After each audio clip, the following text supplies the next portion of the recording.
Okay, this kettle, I really like it just because it's super sleek. It's got my nice little colors, so I like that. It's super sleek. It's easy to carry.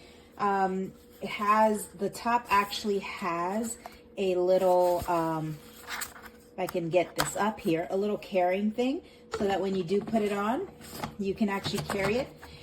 It's about the size of a water jug. So it's actually very sleek and nice, and easy to use.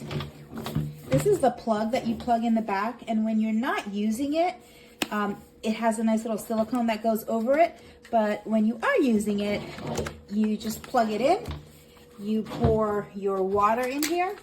I'm just gonna test this out. I'm not gonna completely pour it in. All right. And it is a 3-prong, so keep that in mind when you are trying to plug it in. You will need to have a 3-prong plug. Okay, so once you plug it in, this is easy to operate. You just turn it on, and the temperature sets to 175, so it just starts to heat up. And you just wait till it finishes heating up. As it starts to boil, you can hear it.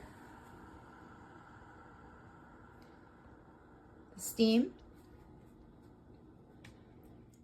And once it reaches its desired 175, you're able to turn it off and open it.